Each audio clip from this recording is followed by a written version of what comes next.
रामकृष्ण हरी मंडळी, श्वेताची कलाकृती या चॅनलवर तुमचं मनापासून स्वागत आहे। आज इथे बनवत आहे मी सुतळीपासून खूप सोपे आणि सुंदर दिसणारे असे टेबल मॅट।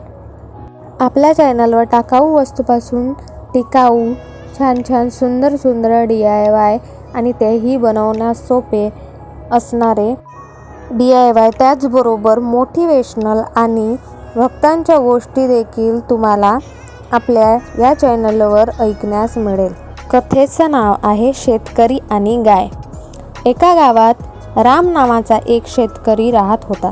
त्याच्याकडे एक गाय होती, रोज भरभरून दूध द्यायची।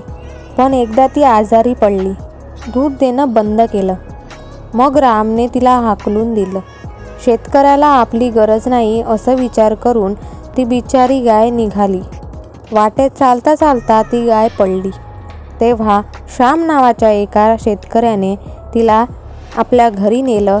त्याने तिची खूप काळजी घेतली आणि थोड्याच दिवसात ती गाय बरी झाली आणि तिने एका गोंडस वासराला जन्म दिला। ती परत दूध देऊ लागली। श्याम गाय आणि वासराची काळजी घेऊ लागला। गाईचे दूध विकून श्याम श्रीमंत झाला।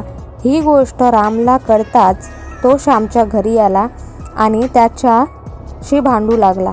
पण श्यामने गाय परत करण्यास नकार दिला। राम म्हणाला, मी तुझी तक्रार करेल। दुसऱ्या दिवशी संपूर्ण गाव जमा झाले। सरपंच म्हणाले, आता या गाईलाच ठरवू दे तिला कोणाकडे राहायचं आहे। त्यांनी गाईला दोघांच्या मधोमध उभं केलं। तेव्हा गाय श्यामकडे गेली आणि त्याचा हात चाटू लागली, कारण गाईला रामचा स्वार्थीपणा आणि श्यामचा चांगुलपणा कळला होता।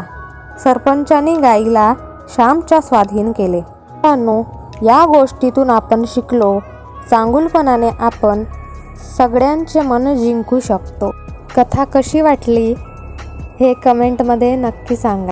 अशाच छान बोधकथा ऐकण्यासाठी आणि त्याचबरोबर इझी DIY बघण्यासाठी चॅनलला अजून सबस्क्राईब केलं नसेल तर सबस्क्राईब करा आणि सबस्क्राईबच्या बाजूची घंटा दाबायला विसरू नका। जेव्हा मी व्हिडिओ अपलोड करेल तेव्हा त्याचं नोटिफिकेशन तुमच्याकडे येईल आणि तुम्हाला कळेल की मी केव्हा व्हिडिओ अपलोड केला आहे।